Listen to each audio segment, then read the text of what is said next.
Teman-teman sekalian, pada malam ini kita akan bermuhasabah dan merenungkan tentang satu hal yang saya kira tidak ada yang tidak akan terlibat emosi ketika membahas tentangnya. Satu tema yang bagi saya pribadi, tema yang sangat emosional. Mau dibuat poster kayak gimana pun, mau diistilahkan dengan judul apapun, tetapi ketika ada kata ibu dan ayah, maka itu akan langsung menyentuh sisi-sisi emosional kita semua. Karena tidak ada satupun di antara kita yang ada di rumah Allah ini, bahkan di bumi ini, yang tidak punya ayah dan ibu. Bahkan yang tidak mengenal ayah dan ibunya sekalipun, tetapi sejatinya Allah Subhanahu wa Ta'ala tidak menjadikan dia dari batu. Dan dia tumbuh menjadi dewasa seperti saat sekarang ini juga bukan karena dia tumbuh secara otodidak sendiri. Jadi kalau kita merasa saya tidak kenal ayah saya tidak kenal ibu saya misalnya, dan mungkin gak ada di sini, kalaupun ada, maka sesungguhnya ayah ibu kita itu adalah mungkin bukan yang melahirkan kita, tetapi yang membesarkan kita dan berkorban untuk itu. Maka saya kira tema tentang birrul walidain, uququl walidain, berbakti dan durhaka kepada kedua orang tua adalah secara pribadi tema yang paling emosional. Tema yang semua kita mengalaminya. Dan biasanya tema ini akan diwarnai dengan penyesalan. Bukan diwarnai dengan rasa syukur, tetapi penyesalan lebih besar dari rasa syukur itu. Kita bersyukur Allah Subhanahu wa Ta'ala memberikan kita orang tua. Orang tua kita mungkin sebagian besar di sini orang tuanya muslim.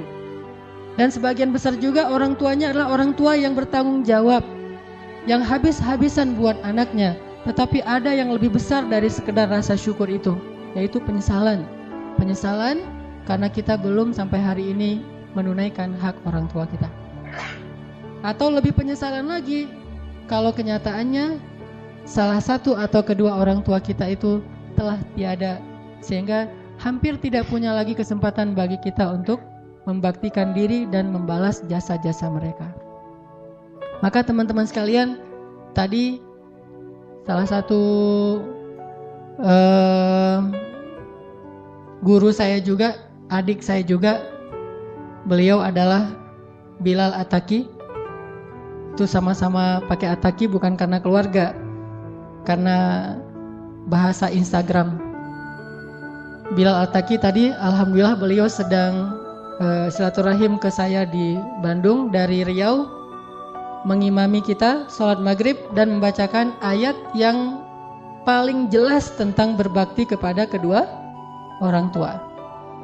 Tapi bedanya beliau suaranya lebih powerful. Kalau saya kan suaranya agak-agak gak jelas gitu ya, kayak habis musim hujan terus becek gitu. Kalau ini suaranya tuh padang pasir, panas dan gahar. Mudah-mudahan tetap membuat kita makin sadar gitu. Ternyata di dalam Al-Quran ayat tentang berbakti kepada orang tua itu luar biasa. Maka untuk itu teman-teman sekalian, mari kita hadirkan hati kita hadirkan perasaan kita buang dulu nih ego kita untuk sejenak aja. Kalau kita susah banget ngebuang ego di hadapan orang tua kita, maka hari ini orang tua kita tidak ada bersama kita sebagian besarnya. Coba buang dulu ego itu. Kita benar-benar memuhasabahi dan mentadaburi tentang tema orang tua ini dengan hati yang bersih. Buang semua rasa sakit hati tentang orang tua kita. Buang semua tentang unek-unek di dalam diri kita terhadap orang tua kita. Hari ini kita hanya ingin mencari tahu tentang betapa lemahnya, betapa zalimnya kita kepada orang tua kita, tanpa berbicara sedikit pun tentang kesalahan orang tua kita, karena emang itulah pantasnya. Allah Subhanahu wa Ta'ala sendiri tidak mengatakan di dalam ayat tadi tentang dosa orang tua, kesalahan orang tua. Murni Allah mengatakan tentang kewajiban anak dan dosa anak kepada orang tua. Untuk itu mari kita ulangi lagi tadi ayat yang dibaca di sholat maghrib. Silahkan buka mushaf, baik mushaf yang lembaran ataupun yang ada di HP. Surat Al-Isra, surat 17 Surat Al-Isra ayat 23. Kita baca bareng-bareng nih. Surat tentang orang tua kita. Surat Al-Isra surat 17 ayat 23.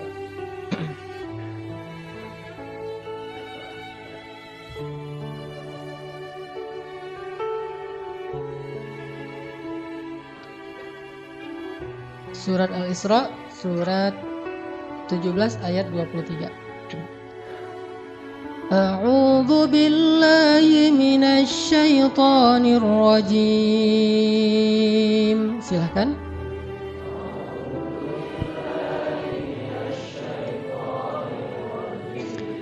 Bismillahirrahmanirrahim.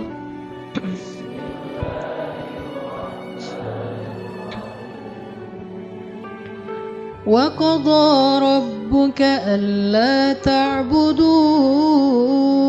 إِلَّا إِيَّاهُ وَبِالْوَالِدَيْنِ إِحْسَانًا.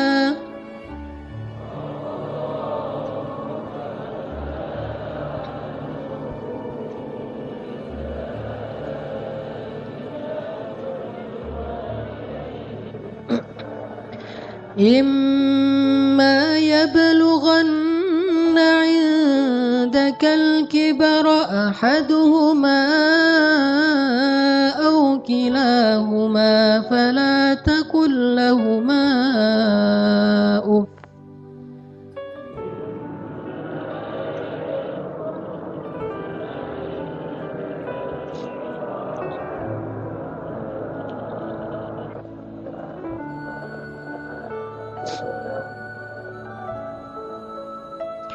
إِمَّا يَبْلُغَنَّ عِندَكَ الْكِبَرَ أَحَدُهُمَا أَوْ كِلَاهُمَا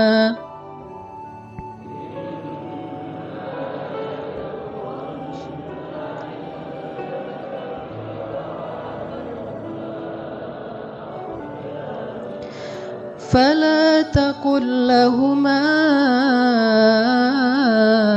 أف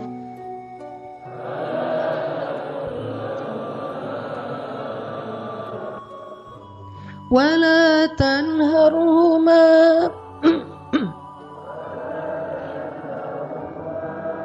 وقل لهما قولا كريما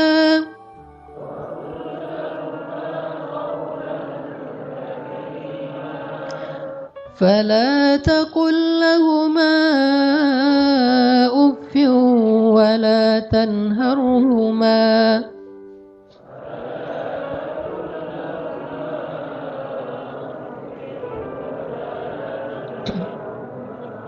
وقل لهما قولا كريما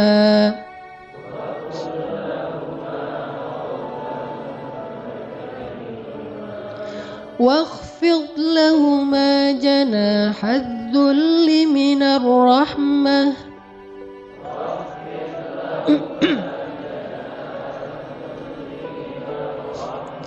وقل رب ارحمهما كما ربياني صغيرا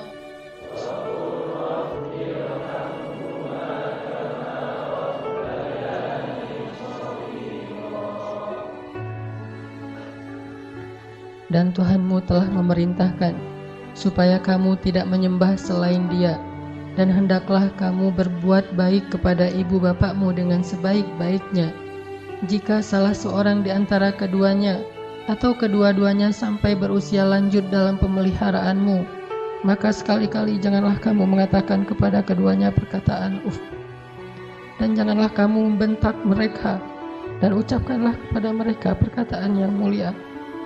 Dan rendahkanlah dirimu terhadap mereka dengan penuh kasih sayang, dan katakanlah, Ya Rabbana, kasihanilah mereka berdua sebagaimana mereka telah mendidik aku sejak kecil. Wa qur rabbirhamhuma kama rabbayani shaghira, dan katakanlah, Ya Rabbi, kasihanilah mereka berdua sebagaimana mereka telah menyayangi dan membesarkan kami dari sejak kami masih kecil. Teman-teman yang dirahmati Allah Subhanahu wa taala, coba kita renungkan, coba kita hitung selama kita hidup dan sadar bahwa kita hidup bersama orang tua kita tinggal di rumah orang tua kita makan hasil jerih payah dari ayah kita, hasil dari masakan ibu kita yang kadang dia tidak bercerita bahwa ketika memasak ikan buat kita, dia kena minyak yang panas, dia terbakar, dia mungkin capek, subuh-subuh, malam dia kurang tidur karena merawat adik kita yang masih bayi, tapi sebelum subuh dia udah harus bangun dan mempersiapkan segala sesuatu untuk kita, dan tidak pernah mengeluh sama sekali di hadapan kita. Bahkan dia tidak mau mengeluh ketika kita menyakiti perasaannya. Coba renungkan dengan jujur, selama kita hidup bersama orang tua kita, berapa kali kita mengatakan uffin kepada kedua orang tua kita? Berapa kali kita bilang uff kepada ayah ibu kita? Padahal waktu itu ayah ibu kita belum merepotkan kita sama sekali. Sama sekali belum merepotkan kita. Justru kita yang merepotkan kedua orang tua kita. Dalam keadaan merepotkan mereka pun, coba hitung berapa kali kita menghardik, mencela, atau menyela pembicaraan mereka. Berapa kali kita mengatakan kalimat-kalimat membantah uffin kepada orang tua kita. Padahal kita yang sedang dalam tanggungan mereka dan merepotkan kehidupan mereka. Merepotkan ayah kita, merepotkan ibu kita, tapi bisa-bisanya kita dalam keadaan kayak gitu mengatakan uffin kepada mereka berdua. Lalu bayangkan bagaimana kalau mereka yang suatu saat atau mungkin sekarang sedang agak sedikit mengganggu privasi kita, kenyamanan hidup kita, dengan mulai ada sedikit keluhan-keluhan, mungkin tulangnya mulai sering sakit-sakitan, mungkin dia sering harus dibawa ke rumah sakit, mungkin karena jarang dijenguk oleh anaknya, dia sering telepon, sering SMS, mungkin dia caper. Kalau dalam keadaan yang dia sudah semakin lemah, dan lemah itu hasil perjuangannya untuk kita, makanya akhirnya dia menjadi lemah, jadi sakit-sakitan, semua itu adalah bukti dari pengorbanannya untuk kita. Kalau dalam keadaan kayak gitu, maka akan seberapa sering lagi kita mengatakan uffin terhadap orang tua kita. Makanya Allah Subhanahu wa taala dengan tegas mengatakan, kalau keduanya dalam pemeliharaan kalian. Artinya apa? Sekarang berbalik. Dulu kalian berada dalam pemeliharaan mereka. Mereka sabar. Dulu kalian dalam keadaan pemeliharaan mereka, dalam keadaan ditanggung hidupnya oleh mereka, mereka tidak pernah mengeluh. Lalu ketika Allah membalik menguji kalian, gak lama, tidak selama ketika kalian dipelihara oleh mereka, apakah kalian akan sabar sesabar mereka? Maka Allah mengatakan fala taqul lahuma uffin. Jangan pernah menyakiti perasaan mereka dengan mengatakan uffin. Teman-teman sekalian, coba hitung dalam sehari atau mungkin setahun ini sejak Ramadan kemarin, berapa kali kita bilang uff kepada orang tua kita? Kalau yang gak punya orang tua, berapa kali kita bilang uff semasa hidup orang tua kita, terutama di masa-masa terakhir hidupnya, saat kita harus menanggung beban sakitnya, pengobatannya, lemahnya, dan berbagai macam masalah yang sering Allah ujikan kepada mereka. Berapa kali kita bilang uff? Hitung itu, maka sebanyak itulah dosa-dosa kita kepada orang tua. Gak usah bilang durhaka yang besar, uff saja itu durhaka. Kenapa dianggap durhaka? Karena dosa besar itu tidak dilihat dari jenis dosanya, tetapi juga dilihat kepada siapa dosa itu dilakukan. Mengatakan uff kepada teman mungkin hanya dosa kecil, tetapi mengatakan uff kepada ayah kita, apalagi ibu kita, itu dosa yang tidak terhingga jumlah besarnya. Sampai Allah Subhanahu wa taala menggandeng perintah ini sama dengan perintah untuk mentauhidkan Allah Subhanahu wa taala. Coba kita renungkan, kita hitung. Sebanyak itulah kita akan coba untuk menghitung dosa-dosa kita. Sambil kita merenungkan, sambil kita menghitung, coba kita ulang-ulang ayat ini. Surat Al-Isra ayat 23. Bismillahirrahmanirrahim. Silakan.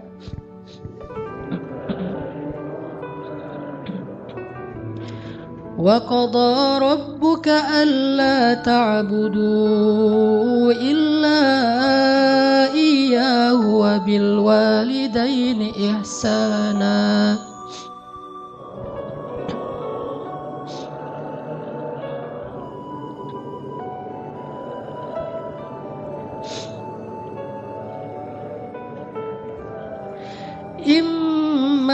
يبلغن عندك الكبر أحدهما أو كلاهما فلا تقل لهما أف.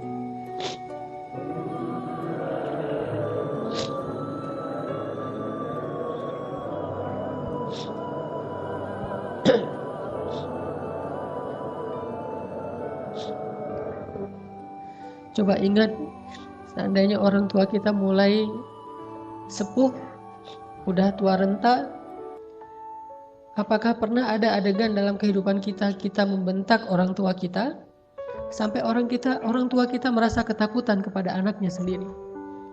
Orang tua kita nggak berani untuk mengatakan keinginannya, ingin dibuatkan atau ingin dimasak, ingin dibelikan satu masakan kesukaan dia. Saking takut dan saking kagetnya orang tua kita terhadap sikap kita yang pernah memarahi, membentak, bahkan kadang mencela orang tua kita. Coba ingat adegan itu yang pernah terjadi di suatu pagi di rumah kita kepada orang tua kita. Adegan yang pernah terjadi di suatu malam di hadapan orang tua kita. Bahkan kadang kita pernah memarahi orang tua kita sampai dia malu di hadapan orang banyak, di hadapan saudara-saudara kita, di hadapan saudara-saudaranya, di hadapan orang banyak yang dia tidak kenal, mungkin di jalan, mungkin di pasar, mungkin di mal, mungkin dimanapun. Karena kita kecewa kepada orang tua kita, lalu kita marahi orang tua kita habis-habisan di depan orang banyak.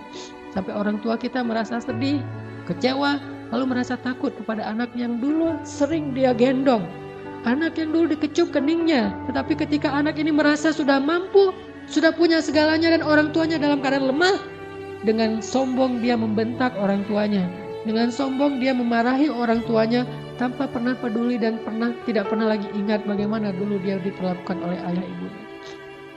Ingat, adegan itu pernah terjadi dalam kehidupan kita. Kalau kita merasa kita tidak pernah melakukan itu, mungkin kita adalah seorang pelupa. Saya kira orang seperti kita yang dulu pernah masa-masa kelam, pernah nggak stabil emosinya, pernah mengalami masa-masa sulit. Saya kira semua kita pernah ngalamin masa ketika kita benar-benar menyakiti perasaan ayah dan ibu kita. Kita buang semua jasa mereka, lalu kita mengatakan kalimat-kalimat yang seolah-olah kita adalah anak yang tidak pernah mendapatkan kebaikan dari orang tua kita. Ayah kita diam ketika dimarahi oleh kita, dan dia tidak pernah mengatakan, dulu kamu pernah seperti ini tapi saya sabar. Dulu saya habis-habisan berkorban untuk kamu, saya korbankan semuanya, saya siang malam mencari nafkah untuk kamu. Ayah kita tidak pernah mengatakan itu di hadapan kita. Dia tetap sabar menanggung semua ucapan-ucapan dan bentakan dari anaknya. Apalagi ibu kita. Apakah dia mengandung kita 9 bulan hanya untuk ketika kita lahir lalu membentaknya? Dia mengandung kita 9 bulan dalam kepayahan, gak bisa duduk, gak bisa tidur, gak bisa berdiri, jalan kemana-mana berat. Apakah hanya untuk melahirkan seorang anak yang congkak, sombong, yang kemudian membentak ibunya hanya karena kesalahan kecil yang dilakukan ibunya? Ingat, adegan itu pernah terjadi dalam kehidupan kita. Lalu coba baca perintah Allah. Sehingga pantas jika Allah Subhanahu wa Ta'ala sangat murka kepada anak sesoleh apapun dia, ahli tahajud sekalipun, tinggal di Masjidil Haram sekalipun, kalau dia durhaka kepada ayah ibunya, ini tidak ada nilainya di mata Allah Subhanahu wa Ta'ala. إما يبلغن عندك الكبر أحدهما أو كلاهما فلا تقل لهما أف.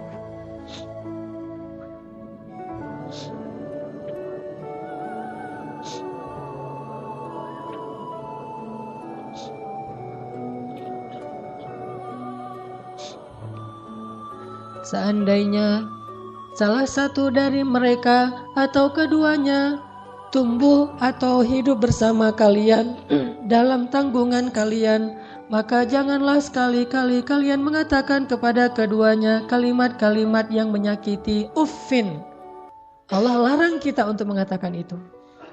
Lebih baik kita tidak pernah sholat sunnah sekalipun kalau kita masih bisa tetap menjaga lisan kita kepada orang tua, daripada kita menjadi ahli ibadah tetapi kita tidak mampu menjaga lisan kita dari menyakiti orang tua kita.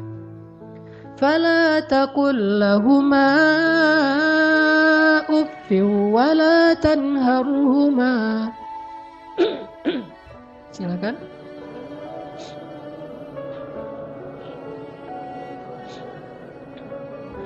فلا تقل لهما أف ولا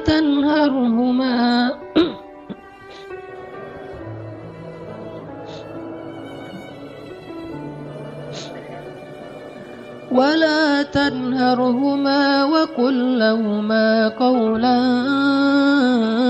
كريما.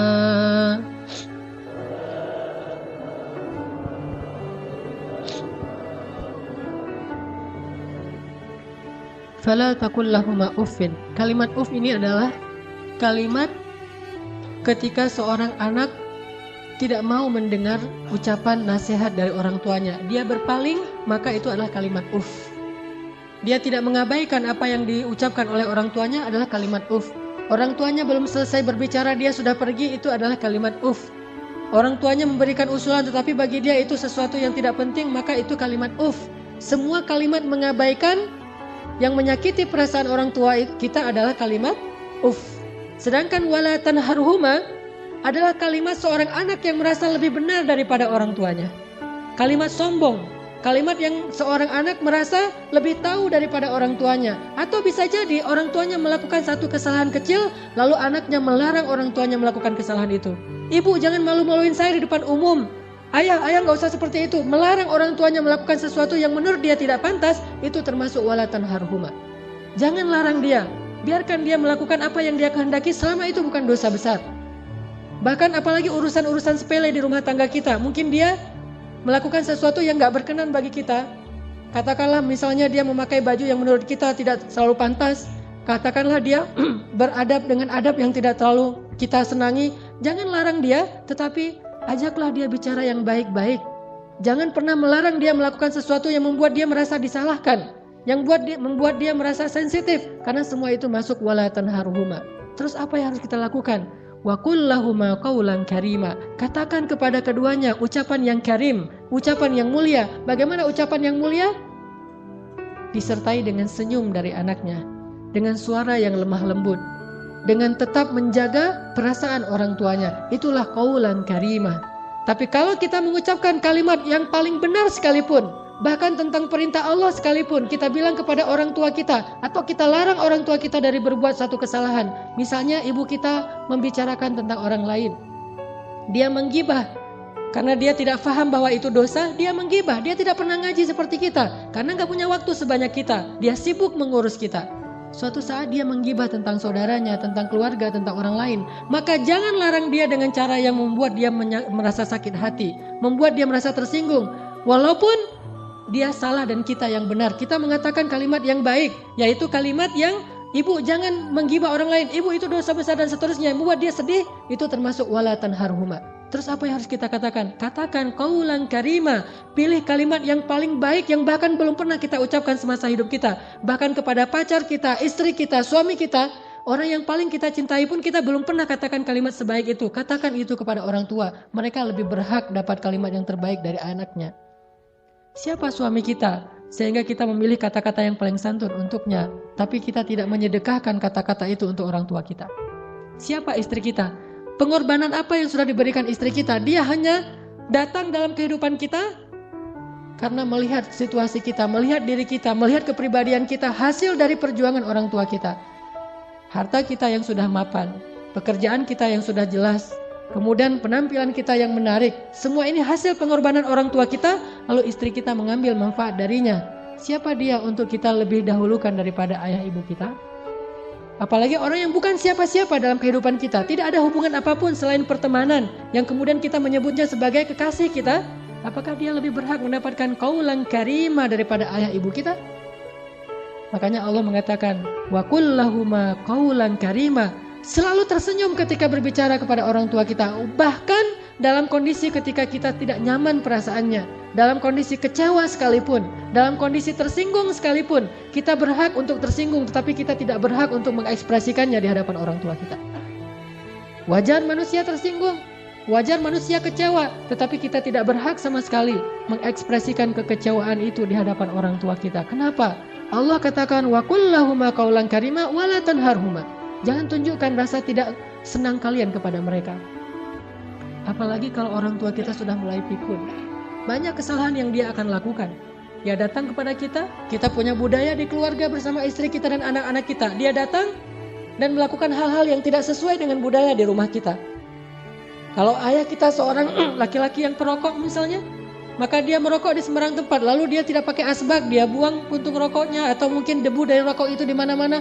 Karena kita merasa bahwa rumah kita tidak punya budaya seperti ini, kita marah kepada orang tua kita. Tetap jangan marahi dia, wala tanharhuma.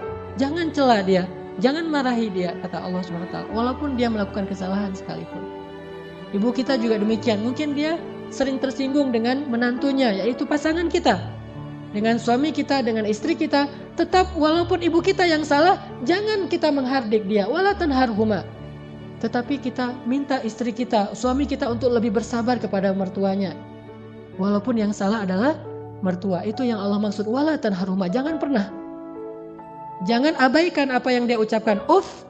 Jangan cela dia walaupun dia berbuat kesalahan, tetapi waqul lahuma qaulan karima.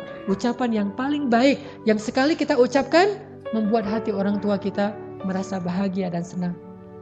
Orang tua kita memang kadang butuh nafkah dari anaknya, tetapi itu bukan yang terpenting bagi mereka. Memang kadang mereka telepon kita di akhir bulan meminta dikirimin uang, tetapi itu bukan yang inti dalam kehidupan mereka. Yang paling mereka rindukan dari anaknya adalah ketika anak itu bisa datang, mencium tangan orang tuanya, tersenyum kepada orang tuanya, diam ketika orang tuanya bicara, sangat santun terhadap orang tuanya, melebihi santunnya dia kepada seorang yang paling dia hormati di antara manusia, kepada seorang ustadz yang dia kagumi, kepada seorang atasan yang dia hormati, kepada seseorang yang dia segani karena kebijaksanaannya, karena kearifannya, maka orang tua jauh lebih penting dari mereka semuanya. Maka teman-teman sekalian, coba kita renungkan, ternyata jelas sekali ayat ini mengajarkan cara kita berbakti kepada orang tua, kepada ibu kita, kepada ayah kita. Tapi ada yang bagi saya luar biasa setelahnya. Ada kalimat di ayat 24 yang kita coba baca. Wakhfid lahuma janahaz zulli minar rahmah. Silakan.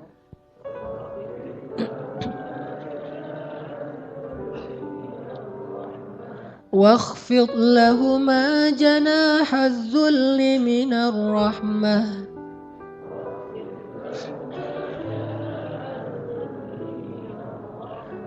وقل رب ارحمهما كما ربياني صغيرا.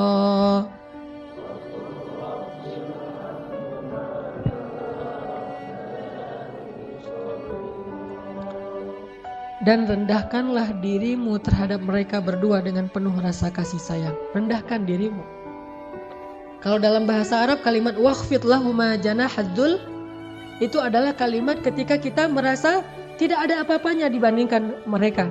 Tidak boleh seorang anak walaupun dia seorang profesor, walaupun dia seorang pengusaha sukses, walaupun pendidikannya tinggi, walaupun wawasannya luas, walaupun hartanya berlimpah, walaupun pergaulannya itu luas sekali, sehingga orang tuanya kita anggap sebagai orang tua yang kolot, orang tua yang tradisional, orang tua yang tidak banyak tahu, orang tua yang tidak gaul, yang tidak update informasi, orang yang tidak punya ilmu seperti kita. Sama sekali kita tidak boleh merasa lebih dari mereka. Sama sekali tidak boleh. Kenapa? Ketika kita merasa lebih dari orang tua kita, menunjukkan kebodohan kita di hadapan Allah SWT. Allah tidak menyebut kita sebagai orang yang hikmah, sebagai orang yang arif, orang yang bijaksana, orang yang berilmu, orang yang alim, orang yang rasikhuna fil ilm. Tidak disebut sebagai orang yang musaqqaf, orang yang berwawasan. Tidak disebut sebagai orang yang cerdas, orang yang syatir. Tidak disebut itu di dalam Al-Quran kalau kita tidak bisa merendahkan diri kita di hadapan orang tua kita. Bukan rendah hati, bahkan rendah diri di hadapan orang tua kita. Orang yang cerdas itu bagi Allah adalah orang yang rendah diri di hadapan ibu bapaknya. Dia merasa bahwa dia tidak lebih tahu daripada orang tuanya. Walaupun dia tahu lebih daripada orang tuanya, tetapi dia tidak pernah merasa lebih tahu daripada orang tuanya.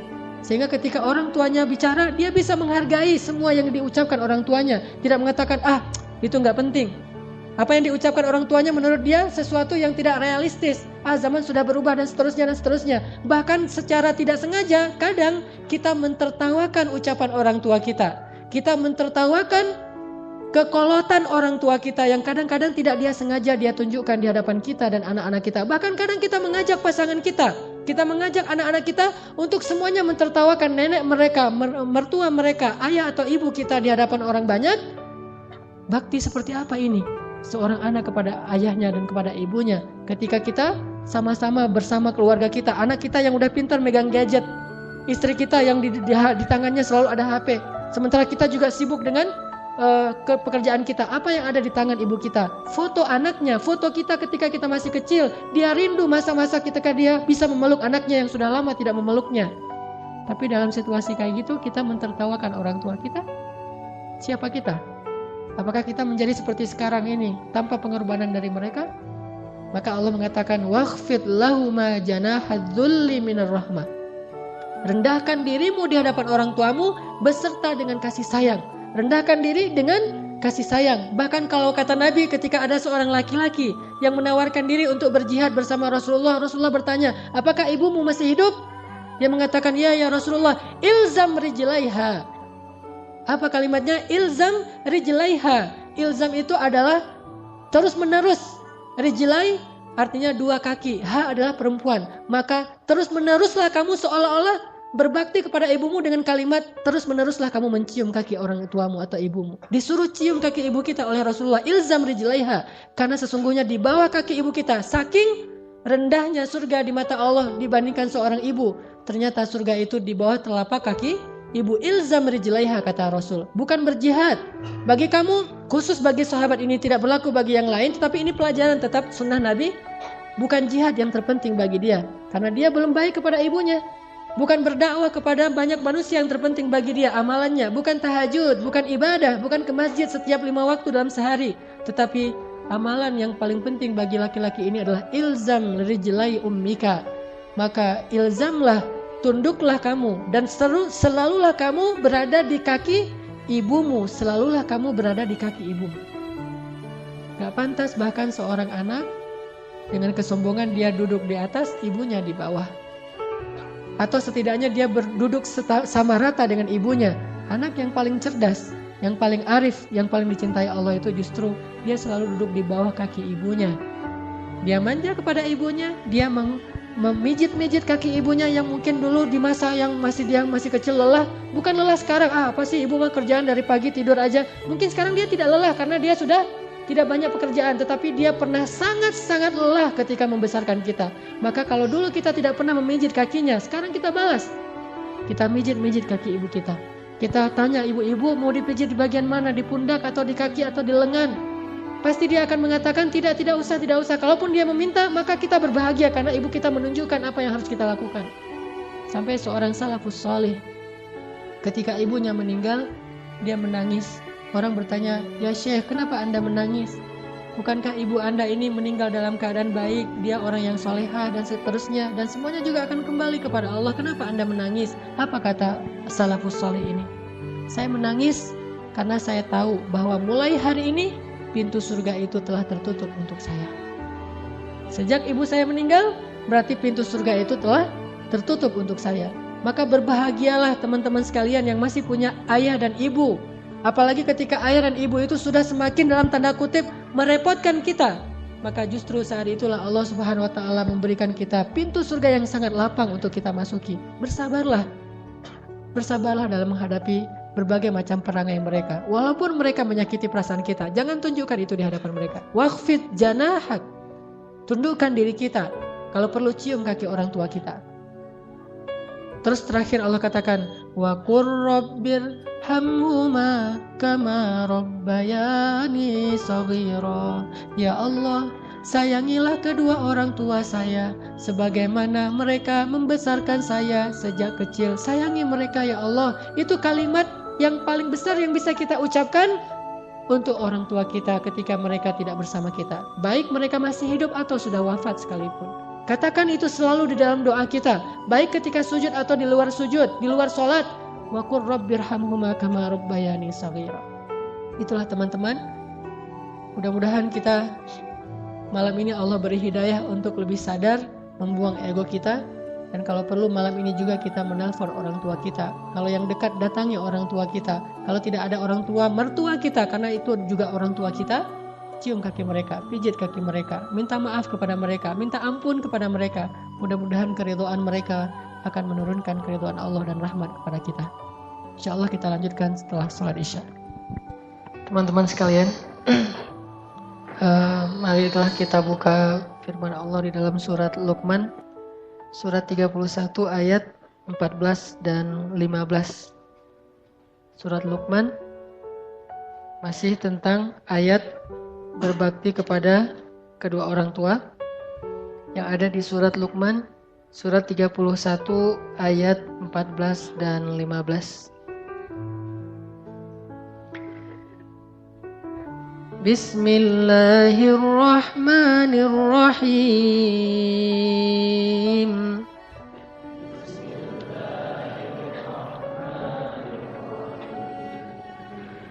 ووصينا الإنسان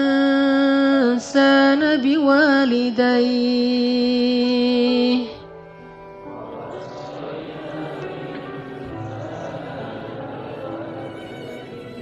حملته أمه وهنا على وهن وفصاله في عامين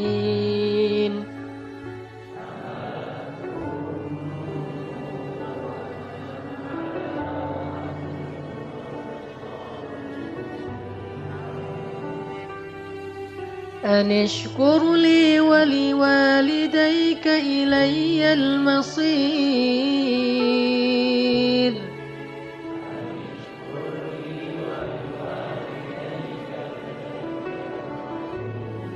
وإن جاهداك على أن تشرك بي ما ليس لك به علم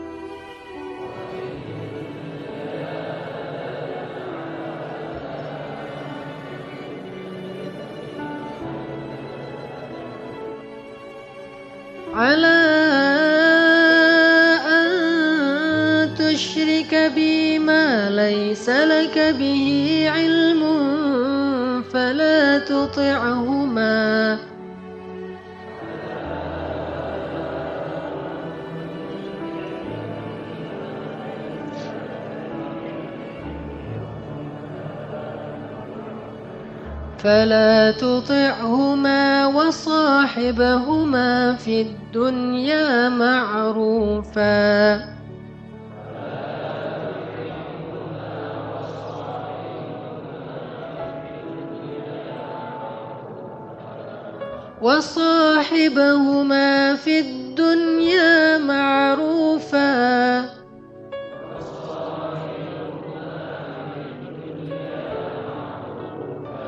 وصاحبهما في الدنيا معروفا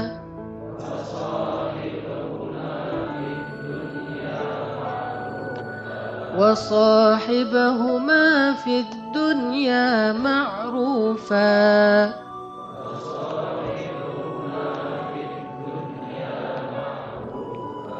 واتبع سبيل من أناب إلي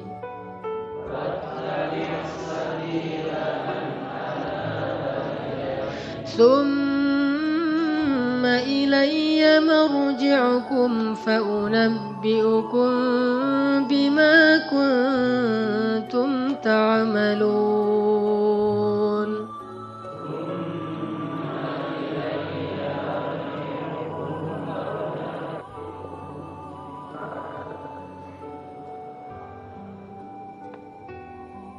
Dan kami perintahkan kepada manusia agar mereka berbuat baik kepada dua orang ibu bapaknya. Ibunya telah mengandungnya dalam keadaan lemah yang bertambah-tambah dan menyapihnya dalam 2 tahun. Bersyukurlah kepadaku dan kepada kedua orang tuamu. Hanya kepada akulah kamu dikembalikan. Dan jika keduanya memaksa kamu untuk mempersekutukan aku dengan sesuatu yang kamu tidak punya ilmu tentangnya, maka janganlah sekali-kali kamu mengikuti keduanya, tetapi tetaplah temani keduanya di dunia dengan baik. Dan ikutilah jalan orang yang kembali kepadaku, kemudian hanya kepadakulah kembalimu, maka kuberitakan kepadamu apa yang telah kamu kerjakan.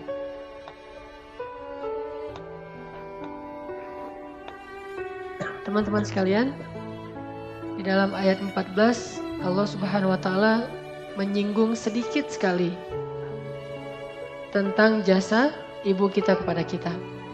Yaitu yang paling luar biasa adalah ketika ibu kita mengandung kita dalam keadaan kepayahan.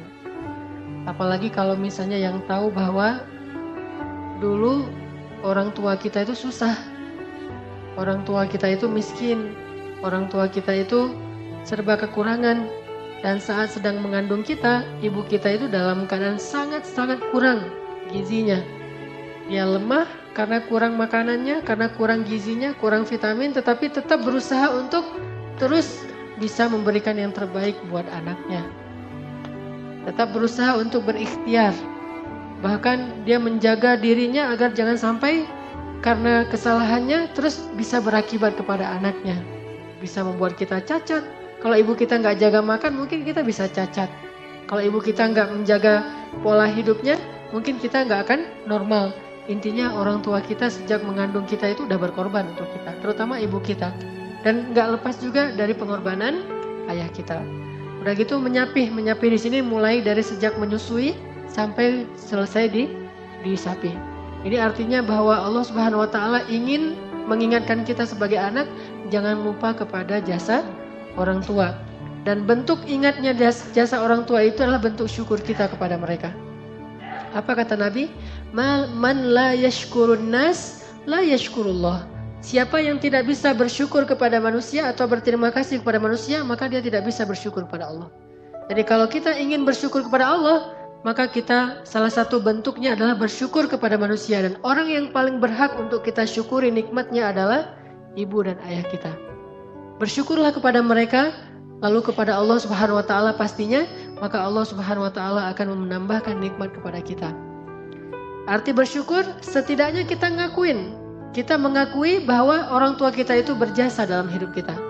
Karena dalam syukur itu ada 3 rukun syukur. Ada 3 syarat syukur. Kalau 3 syarat ini tidak terpenuhi, maka kita tidak disebut orang yang bersyukur. 1, i'tiraf. I'tiraf itu artinya mengakui. Orang tidak disebut bersyukur kepada Allah kalau dia mengaku bahwa nikmat ini hasil jerih payah dirinya sendiri. Hasil kreasinya sendiri, hasil kehebatan dia, bukan dari Allah. Ini enggak bersyukur, walaupun dia bilang Alhamdulillah. Tetapi kalau dia enggak mengatakan hadza min fadli rabbi, seperti kata Sulaiman, ini anugerah dari Allah bukan karena saya, seperti kata Zulkarnain, maka itu baru disebut bersyukur, i'tiraf. Maka bersyukur kepada orang tua, berarti kita mengakui bahwa orang tua kita sangat berjasa kepada kita. Kalau kita melupakan itu, kita mengabaikan itu, kita mendelete, kita menghapus semua kebaikan orang tua kita dalam sejarah hidup kita, maka kita sudah kurang 1 rukun syukur, disebut tidak bersyukur kepada orang tua. Dan itu durhaka. Yang kedua rukun syukur itu selain i'tiraf adalah tahadduts bin ni'mah. Kita membicarakan nikmat itu. Dan salah satu bentuk membicarakan nikmat atau tahadduts bin ni'mah kalau kepada Allah itu adalah dengan menampakkan nikmat itu di hadapan orang banyak. Sebagaimana Utsman bin Affan memakai pakaian yang baik, pakaian yang baru, pakaian yang rapi. Lalu ditanya oleh orang-orang di sekitarnya, "Ya Utsman, kenapa kamu suka sekali memakai pakaian-pakaian yang bagus?" Kata Utsman, "Sesungguhnya Allah seandainya memberikan nikmat kepada hamba, maka Allah suka untuk kalau hamba itu menampakkan nikmat Allah, memperlihatkan nikmat Allah, tidak menyembunyikan nikmat Allah." Dan itu bentuk tahadduts bin ni'mah. Selain ngebicarain, bisa juga dengan cara menampakkan, mendemokan. Nah, bentuk syukur kita kepada orang tua kita, tahadduts bin ni'mahnya adalah kita harus membicarakan tentang jasa orang tua kita, ibu kita, dengan pasangan kita, kita bicara dengan istri kita, suami kita, tentang ibu kita, tentang ayah kita. Dan itu sangat-sangat pantas untuk dibicarakan. Atau kita tunjukkan bahwa ini hasil dari perjuangan ayah dan ibu saya dalam bentuk mendemokan kasih sayang mereka dalam kehidupan kita. Terus yang ketiga, rukun syukur itu adalah tasrif fi mardhatillah, membelanjakan nikmat itu kepada hal yang diridhoi oleh Allah. Berarti kalau bersyukur kepada ibu dan ayah kita, kita gunakan semua kebaikan yang telah diamanahkan oleh orang tua kita terhadap hal-hal yang disukai dan disenangi oleh orang tua kita. Sehingga kalau orang tua kita, ibu kita mengandung kita, menyusui kita, memberi kita vitamin sampai kita menjadi sehat, IQ kita bagus, kita cerdas, lalu semua itu membuat kita menjadi sombong, bahkan mencela orang tua kita, ini tidak masuk rukun syukur, tidak tasrif fi mardatillah, tidak membelanjakan nikmat itu kepada hal yang diinginkan oleh pemberinya. Maka kalau kita sadar bahwa kita dapat semua jasa dari orang tua kita, kemudian kita mengekspresikannya dalam bentuk demo kehidupan kita, maka yang terakhir adalah kita mencoba untuk menggunakan semua potensi baik dan nikmat itu ke dalam hal-hal yang diridhoi oleh orang tua kita. Ini syukur, kata Allah. Terus di ayat 15 Allah katakan, kalau keduanya memaksa kamu, jahadak. Memaksa itu ada yang dengan cara baik. Kalau dengan cara baik itu namanya bukan maksa, membujuk. Yang namanya memaksa itu dengan cara yang tidak baik, dengan membentak, dengan memukul, dengan mengancam. Siapa yang diancam dan disakiti oleh orang tuanya sendiri? Ibrahim. Qala araghibun anta an alihati ya Ibrahim. Hai Ibrahim, kenapa kamu benci sekali dengan Tuhan-Tuhanku ya Ibrahim? La illam tantahi la arjumannak wahjurni maliya.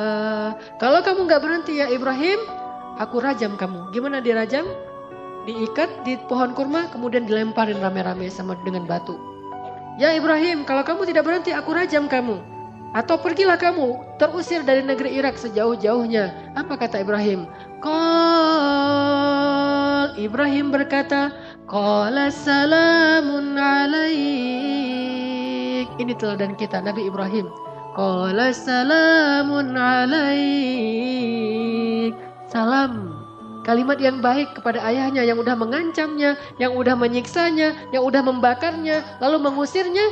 Dalam keadaan terusir dari rumahnya, dari negerinya bersama istri tercinta Sarah, Ibrahim mengatakan, salamun alaik ya abati. Salam bagimu hai abati, semoga ayah selamat, semoga ayah selamat.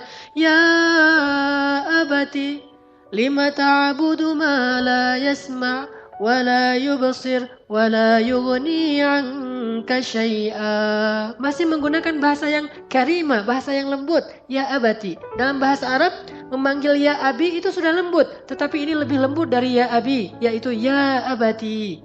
Ya abati, padahal ayahnya memanggil Ibrahim bukan ya bunayya, bukan anakku tersayang, tapi ya Ibrahim, panggilan yang kasar sekali. Lalu ancaman yang sangat luar biasa, diusir, disakiti, disiksa, termasuk diserahkan kepada Namrud untuk dibakar. Ayahnya memfitnah Ibrahim, tetapi panggilannya ya abati inni akhafu an yamassaka 'adzabun minar rahman. Wahai ayahku tersayang, aku khawatir ayah nanti akan diazab oleh Allah karena dosa-dosa ini. Wahai ayahku, dengan panggilan yang lembut. Ketika diancam dia mengatakan, qala salamun alaik. Salam. Semoga ayah tetap selamat, semoga ayah selamat. Kemudian qala salamun alaik. Sa'astaghfiru laka rabbi innahu kana bi hafiya. Ya Allah, ampunkanlah ayah saya. Ya Allah, ampunkanlah ayah saya. Terus mendoakan ayahnya. Wa a'tazilukum. Terpaksa aku harus meninggalkan kalian dengan apa yang kalian sembah, dan aku akan menghadapkan diriku kepada Allah. Enggak sama sekali menyakiti perasaan ayahnya. Enggak sama sekali mengatakan ya kafir. Padahal ayahnya seorang penyembah berhala, bahkan yang membuat berhala itu untuk disembah, lalu mengajarkan kaumnya cara menyembah berhala buatannya sendiri. Azar. Kenapa dia tidak mengatakan wahai orang yang paling kafir? Yang lain kafir, kamu yang paling kafir. Kamu yang membuat Tuhan-Tuhan palsu, lalu kamu mengajarkan ritual cara menyembah Tuhan palsu. Kamu juga ikut memimpin menjadi imam mereka dalam menyembah Tuhan yang palsu. Ya kafir. Tidak. Ya abati salamun alaik. Wahai ayahku tersayang, keselamatan bagimu. Sa'astaghfiru laka rabbi. Aku akan meminta ampun untukmu wahai ayah. Dia pergi meninggalkan ayahnya dengan sedih. Bukan sedih karena berpisah saja, tetapi sedih belum bisa membawakan hidayah untuk ayahnya. Inilah seorang anak yang paling berbakti pada orang tua. Makanya kata Allah, wa in jahadak, Mungkin kita datang ke Masjid Al-Latif. Orang tua kita curiga. Yang dulunya anak saya pulang kuliah langsung pulang ke rumah. Yang dulunya anak saya kalau saya telepon lagi di mana, lagi jalan sama temennya. Sekarang dia sering pulang malam gara-gara ngaji di masjid. Yang pengajiannya ayah kita atau ibu kita belum tahu seperti apa. Mereka takut dengan berbagai macam isu di televisi, apalagi habis kejadian di Paris dan seterusnya, dengan munculnya ISIS dan seterusnya. Ayah dan ibu kita merasa khawatir, dan kadang-kadang ekspresi kekhawatirannya itu agak mengganggu kita, menyakiti perasaan kita, menghalang-halangi kita. Belum disuruh untuk kafir, baru dilarang untuk mengaji, belum dilarang untuk menyembah Allah. Sedangkan ayat ini melarang kita menyembah Allah dan bahkan menyuruh kita untuk kufur kepada Allah. Tapi Allah mengatakan, wasahibhuma fid dunya ma'rufa. Tetap temani, hidup bersama mereka di dunia secara baik. Jangan pernah sakitin mereka, walaupun kafir sekalipun. Yang paling kafir sekalipun. Siapa sahabat yang orang tuanya kafir dan bahkan melarang dia masuk Islam sampai dia nangis-nangis memaksa anaknya kembali kepada agama jahiliyah? Sa'ad bin Abi Waqqas. Ketika Sa'ad bin Abi Waqqas masuk Islam, ibunya ngosel-ngosel. Ibunya keluar rumah, kemudian tidur di halaman rumah. Dia berdebut seluruh tubuhnya, gak mau makan, gak mau minum, dan mengutuk anaknya. Kalau Sa'ad gak mau kembali ke rumah dan kembali ke agama nenek moyang, saya tidak akan pernah makan. Marah-marah gitu. Mendemokan di depan orang banyak, mengatakan Sa'ad sudah lupa. Lihat Sa'ad, sejak dia bergaul dengan Muhammad, dia jadi durhaka kepada ibunya. Dulu Sa'ad itu gak akan pernah bisa membiarkan saya kayak gini. Sekarang Sa'ad menjadi anak yang durhaka, dituduh dengan tuduhan-tuduhan macam-macam. Tetapi Sa'ad datang dan mengatakan, ya ibu, masuklah. Saya tidak akan masuk, kamu anak durhaka, mencela ibu saya, ibumu dan nenek moyang orang tuamu. Tetapi Sa'ad tetap mengatakan, ya ibu, mari kita masuk. Ya ibu, mari kita masuk. Kalau saya masuk, kamu harus syirik kepada Allah. Apa kata Sa'ad? Wahai ibu, bagaimanapun apapun yang ibu lakukan, saya tidak akan pernah syirik kepada Allah. Tetapi saya juga tidak akan pernah menzalimi hak ibu. Saya akan terus berbakti pada ibu. Akhirnya lama-lama ibunya luluh dan masuk. Setelah masuk, Sa'ad terus mendoakan kepada Allah untuk kebaikan ibunya. Sampai bahkan salah satu hadis tentang bersedekah atas nama ibu adalah sedekahnya Sa'ad bin Abi Waqqas. Itu hadis bagi sebagian besar ulama bolehnya bersedekah atas nama orang lain atau orang tua, yaitu hadisnya Sa'ad bin Abi Waqqas ketika dia bertanya kepada Rasulullah, ya Rasul, bolehkah saya bersedekah atas nama ibu saya? Rasulullah mengatakan boleh. Lalu Ibnu Qayyim Al-Jauziyah memperluas bab ini menjadi, kalau begitu boleh dengan amal yang lain selain sedekah. Boleh sedekah, boleh sholat, boleh amal-amal sholat yang lain termasuk puasa-puasa sunnah. Semua amalan sunnah menurut Ibnu Qayyim Al-Jauziyah boleh diniatkan atas nama orang tua kita. Walaupun sebagian kecil ulama mengatakan ini tidak bisa. Tetapi hadisnya jelas, Sa'ad bin Abi Waqqas saking berbaktinya Sa'ad kepada ibunya. Bahkan ibu yang kafir sekalipun. Tetapi akhir ceritanya alhamdulillah dengan seizin Allah, ibunya kemudian mendapatkan hidayah. Begitu juga dengan Abu Bakar As-Siddiq. Yang ayah dan ibunya belum beriman. Tetapi ketika Abu Bakar bisa menghadap Rasulullah dengan penuh pengharapan, dalam keadaan sangat akrab dengan Rasulullah, apa yang pertama diminta Abu Bakar? Ya Rasulullah, ajaklah ibu saya untuk masuk Islam. Mudah-mudahan dengan ajakanmu ibu saya mendapatkan hidayah. Itu yang terus difikirkan oleh Abu Bakar.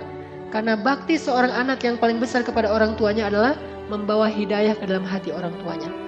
Bukan sekedar memberi senyum, walaupun itu sangat-sangat penting yang seperti awal saya bahas tadi. Bukan sekedar menafkahikan, walaupun itu tanggung jawab yang sangat besar bagi kita. Tetapi ada yang lebih penting dari semua itu adalah membawa hidayah kepada keluarga kita. Ayah dan ibu kita dengan doa, dengan akhlak, dengan kesabaran, dengan kesantunan kita kepada orang tua kita. Sehingga orang tua kita akan bertanya, di mana kamu ngaji wahai anak? Nak, kamu ngaji di mana? Kenapa akhlak kamu sudah berubah menjadi jauh lebih baik sekarang? Sudah makin bagus, sudah semakin indah, semakin berbakti pada orang tua. Maka kita mengajak orang tua kita untuk sama-sama mengaji dan belajar tentang agama Allah. Teman-teman sekalian, ada satu hadis penting nih dari Rasulullah SAW tentang berbakti pada orang tua.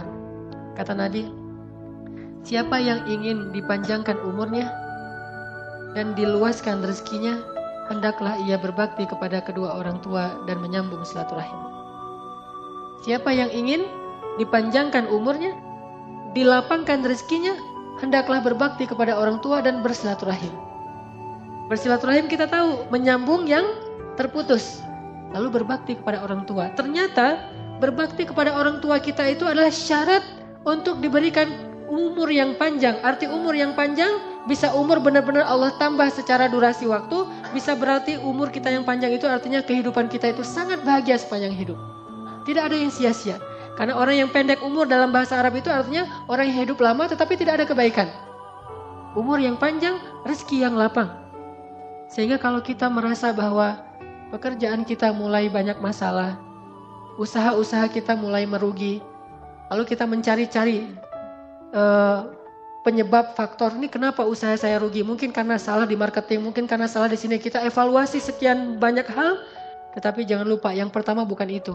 Tetapi evaluasi dulu hubungan kita dengan Allah, kemudian kepada orang tua. Bagaimana hubungan kita dengan Allah? Karena dari Allah lah sumber rezeki kita. Lalu bagaimana dengan orang tua? Karena orang tua kita lah pintu rezeki. Kalau sumbernya telah memberikan kepada kita rezeki, tapi pintunya kita ditutup, tetap kita nggak akan mendapatkan rezeki itu. Kalau kita punya masalah di kantor kita, datang kepada ibu dan ayah kita. Kalau kita punya masalah di kampus dan di sekolah kita, kenapa nilai saya anjlok? Kenapa saya susah belajar? Atau bahkan nggak punya semangat belajar sama sekali, datanglah kepada ayah dan ibu kita. Kalau kita punya masalah keluarga, suami istri atau anak, datanglah kepada ayah ibu kita. Kalau kita punya masalah pribadi, datanglah kepada ayah ibu kita. Karena di sanalah Allah Subhanahu wa Ta'ala titipkan kebahagiaan kita di dunia dan di akhirat. Umur dan rezeki. Apapun masalah kita, datang dulu kepada orang tua sebelum kita mengevaluasi hal-hal yang lain. Sebelum kita mengevaluasi cara belajar kita, atau les kita, atau pekerjaan kita, atau karir kita, atau kesalahan-kesalahan kita yang lain yang sifatnya teknis, yang pertama yang harus kita evaluasi adalah bagaimana hubungan kita dengan orang tua kita. Udah berapa lama kita tidak datang kepada orang tua kita? Udah berapa lama kita tidak telepon orang tua kita? Termasuk masalah jodoh sekalipun. Kalau orang tua kita belum meridhoinya atau orang tua kita meminta jatah waktu, maka niatkan itu sebagai bentuk mungkin adalah bakti kita kepada orang tua kita yang terakhir sebelum kita nanti akan terbelah hati kita dengan pasangan kita. Dikasih waktu sebulan, 2 bulan, setahun, 2 tahun untuk lebih banyak berbakti kepada ibu dan ayah kita sebelum hati kita terbagi dengan orang yang kita cintai. Itu kesempatan kita. Maka turuti keinginannya. Kalaupun kita ingin agar lebih cepat, maka percepatlah pernikahan kita itu tanpa menggores hati orang tua kita. Tidak akan berkah pernikahan yang disertai dengan rasa tidak ridho dari orang tua kita. Mungkin dia tetap akan menjadi saksi atau akan menikahkan kita, tetapi tidak dengan kelapangan dada. Ridho orang tua itu luar biasa. Ada masalah sedikit, pertama sholat, karena kita memperbaiki hubungan dengan Allah. Kedua, telepon ayah dan ibu kita. Dan saya mengalami itu luar biasa, kemudahan-kemudahan yang Allah berikan dalam hidup saya beberapa saat yang lalu, karena saya masih punya ayah dan ibu. Dan saya merasa ketika sejak terakhir ayah saya meninggal, kehidupan saya itu banyak sekali ujian. Lalu saya mencoba untuk memuhasabahi diri saya. Oh, ternyata mungkin saya belum terlalu dekat, belum terlalu banyak berbakti kepada mertua saya. Saya coba memperbaiki hubungan saya dengan mertua. Setelah memperbaiki hubungan dengan mertua, ternyata Allah bukakan lagi kebaikan-kebaikan dan kemudahan dalam urusan hidup saya. Kalau bukan karena doa ibu saya, mungkin saya tidak akan bertahan lama di Mesir. Saya pernah cerita beberapa kali bagaimana saya berangkat ke Mesir tanpa modal sama sekali. Di kantong saya itu gak ada uang sepersen pun. Satu-satunya modal saya adalah doa dari ibu saya yang mengantarkan saya ke bandara. Dan yang membuat saya sedih, tanpa saya ketahui ternyata saat di bandara itu adalah saat terakhir saya bertemu dengan ibu saya. Dan tidak akan bertemu lagi, kecuali mudah-mudahan harapannya bertemu di surga. Kenapa? Ketika saya berangkat ke Mesir, 4 tahun berselang kemudian ibu saya menjadi korban tsunami dan meninggal dunia. Dan alhamdulillahnya yang saya syukuri, seminggu sebelum terjadi tsunami, alhamdulillah Allah gerakkan hati saya sehingga saya telepon ibu saya. Saya ngobrol panjang lebar, itu telepon yang paling panjang antara saya dengan ibu saya seminggu sebelum terjadi tsunami. Dan saya masih terngiang-ngiang nasihat dari ibu saya. Di sini ada adik saya, dia tahu hari-hari terakhir, saat subuh terakhir bagaimana keadaan ibu saya yang beliau biasanya tuh habis sholat subuh itu cuma berdoa sebentar kemudian sibuk dengan urusan rumah. Tapi hari itu alhamdulillah habis sholat subuh ibu saya tidak berhenti berzikir. Terus sampai terjadi gempa. Dari azan subuh sampai jam 9 kurang lebih terjadi gempa, beliau dalam keadaan terus berzikir dan alhamdulillah meninggalnya dalam keadaan tenggelam atau kena tsunami, dan itu salah satu meninggal yang mendapatkan pahala syahid. Tetapi ada hal yang perlu saya ambil pelajaran di sini. Bagi kita yang masih punya orang tua, jangan berpikir bahwa kita akan bisa menemani mereka dalam waktu yang lama. Kita tidak tahu usia kita atau usia orang tua kita. Selagi ada kesempatan, raih pintu surga itu. Karena ketika mereka sudah kembali kepada Allah, berarti saat itu juga pintu surga telah ditutup dari jalan orang tua kita. Teman-teman, ayo malam ini juga kita telepon orang tua kita, minimal kita SMS orang tua kita, kalau bisa menemui, kita temui orang tua kita, sehingga kita bisa meminta maaf dan ampun di hadapan orang tua kita. Pastinya banyak sekali kesalahan-kesalahan yang pernah kita buat. Kalau kita mau tahu gimana beratnya jadi orang tua, bagi yang sudah menikah dan punya anak sekarang ngerasain gimana susahnya jadi orang tua. Saya ngerasain gimana beratnya jadi seorang ayah. Padahal kehidupan saya jauh lebih nikmat ketimbang ayah saya dulu. Ayah saya berangkat ke tempat kerja, beliau tukang pangkas. Beliau berangkat pagi-pagi, pulang malam dengan mengendarai sepeda yang berjarak sekitar 12 km setiap hari. Pulang balik 24 km naik sepeda ontel. Naik sepeda setiap hari. Hujan, panas, dingin, dan beliau tidak punya jas hujan. Sehingga kalau hujan, ya sudah hujan. Kehujanan pulang ke rumah dalam keadaan basah kuyup, paling-paling yang beliau tutup, dan saya masih ingat yang sering beliau lakukan tuh kalau lagi hujan besar, hanya menutup kepala dengan kain, kantong kresek. Cuma itu pelindung dari hujan, yang lain semuanya kehujanan, sepanjang jalan. Padahal kehidupan beliau jauh lebih sulit. Saya aja yang sudah lebih nyaman, kemana-mana mungkin bisa pakai kendaraan roda 4, bisa kendaraan roda 2, terserah saya. Dan jarak bekerjanya tidak terlalu jauh, kemudian pekerjaannya bukan memangkas, bukan yang berdiri terus, gampang dihormati orang, dikasih makan dan seterusnya. Tapi merasakan betapa beratnya menjadi seorang ayah. Terus gimana perasaan ayah saya yang jauh kehidupannya lebih sulit dari saya. Maka sekarang rasakan pengorbanan orang tua kita melalui apa yang sekarang kita rasakan menjadi seorang ayah dan ibu. Mudah-mudahan itu akan membuka hati kita. Ternyata pengorbanan mereka itu luar biasa dan kita aja yang gak sadar. Mudah-mudahan teman-teman semuanya bisa mengambil manfaat dari muhasabah ini. Marilah kita tutup dengan sama-sama berdoa, terutama doa kita untuk kedua orang tua kita, kepada kedua mertua kita, kepada saudara-saudara kita, dan terhadap kaum muslimin di seluruh dunia.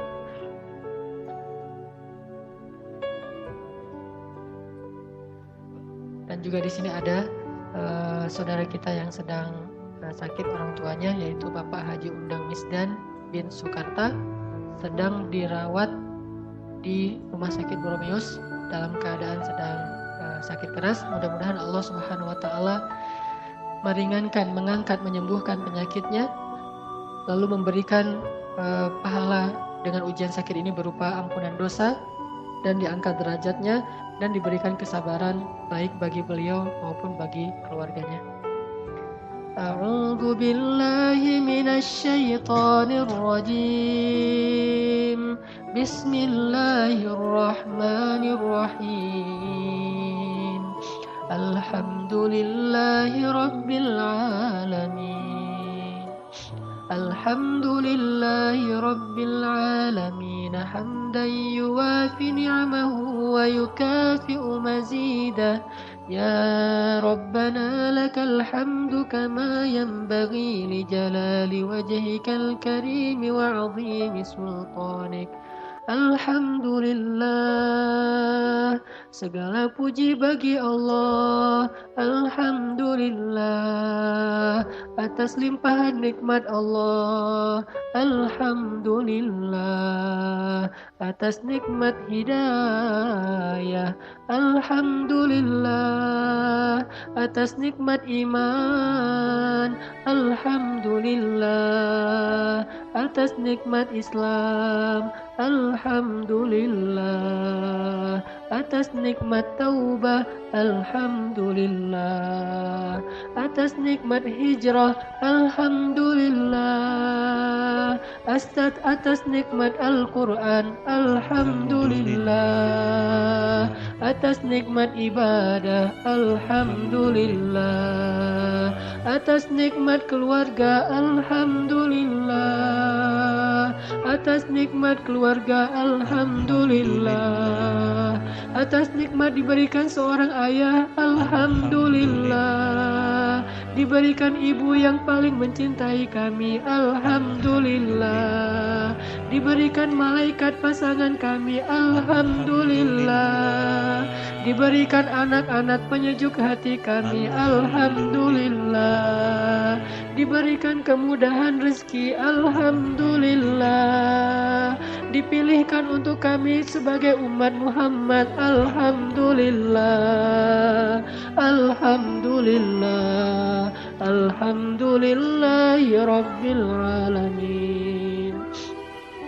Allahumma ighfir lana dhunubana ya Allah, ighfir lana dhunubana ya Allah, ighfir lana dhunubana ya Allah. Ya Ghaffar, betapa banyak dosa kami ya Allah, betapa banyak kesalahan kami ya Allah, betapa sering kami melakukan maksiat di hadapan-Mu ya Allah, betapa sering kami menyombongkan diri dari-Mu ya Allah, betapa sering kami mengabaikan perintah-Mu ya Allah, betapa sering kami melanggar larangan-Mu ya Allah.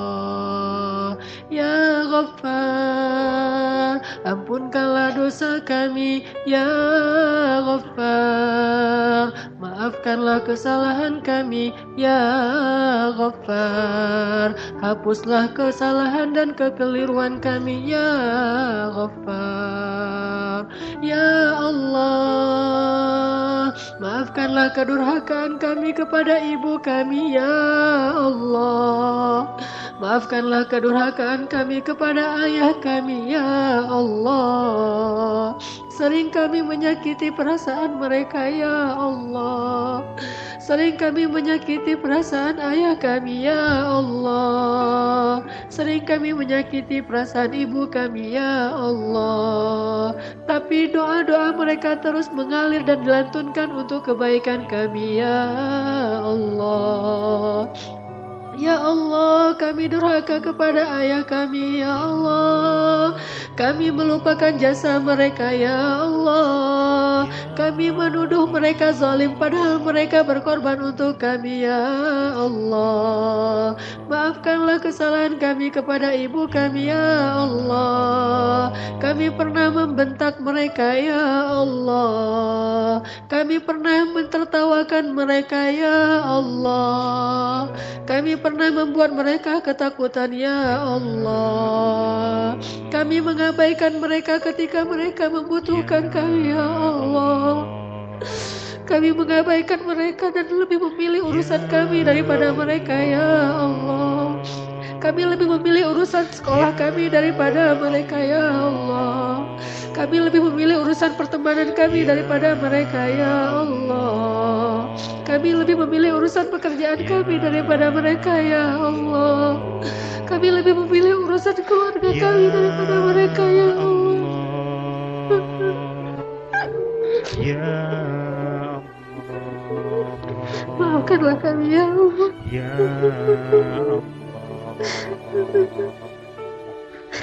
Maafkanlah kami ya Allah. Kami lebih memilih kesenangan kami ya Allah.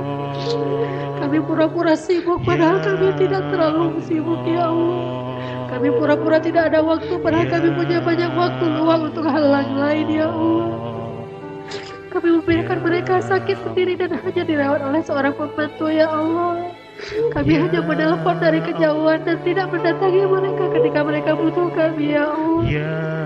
Maafkan kami ya Allah.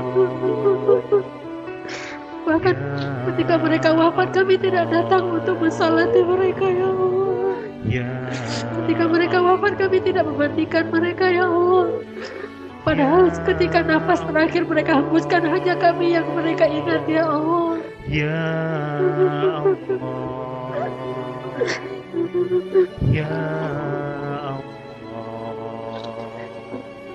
Ya Allah, Allahumma ighfirli waliwalidayya waliwalidayya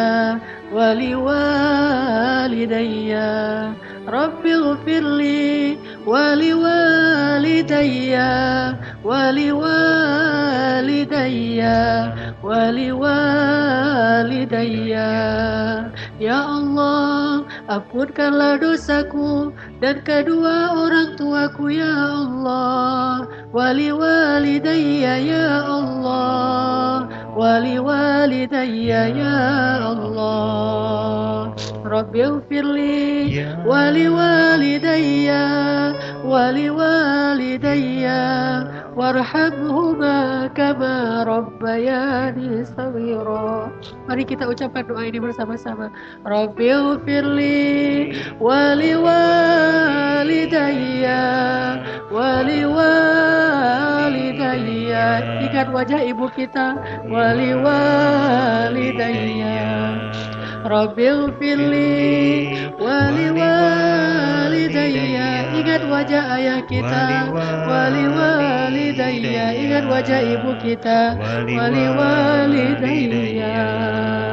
Rabbighfirli wali walidayya. Ingat ketika kita menyakiti perasaan mereka.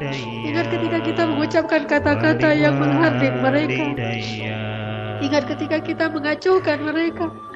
Ingat ketika kita menzalimi hak mereka. Wali walidayya wali walidayya warhamhuma ya Allah, warhamhuma ya Allah, warhamhuma ya Allah, warhamhuma ya Allah, warhamhuma ya Allah, warhamhuma ya Allah, warhamhuma ya Allah. Kirimkan doa kita kepada orang tua kita yang telah meninggal dunia, kepada orang tua kita yang sangat merindukan doa kita di dalam alam kubur mereka. Kirimkan doa kita untuk orang tua kita, ayah dan ibu kita yang sekarang berada di dalam alam barzakh. Mereka sangat butuh doa-doa dari kita. Wali walidayya, wali walidayya, wali walidayya. Ayo kita doakan bersama-sama. Rabbighfirli wali walidayya, wali walidayya, wali walidayya. Rabbighfirli wali walidayya. Mudah-mudahan doa kita akan mengangkat derajat orang tua kita. Mudah-mudahan doa kita akan membahagiakan orang tua kita di kuburnya. Mudah-mudahan doa kita akan menggugurkan dosa-dosa orang tua kita. Wali walidayya, wali walidayya, wali walidayya. Warhamhuma ya Allah, warhamhuma ya Karim, warhamhuma ya Rahim, warhamhuma ya Rabbal Alamin. Rabbighfirli wali walidayya, wali walidayya, wali walidayya. Warhamhuma ya Allah, warhamhuma ya Karim, warhamhuma ya Rahim, kama rabbayani saghira. Allahumma firli wali walidayya warhamhuma kama rabbayani saghira.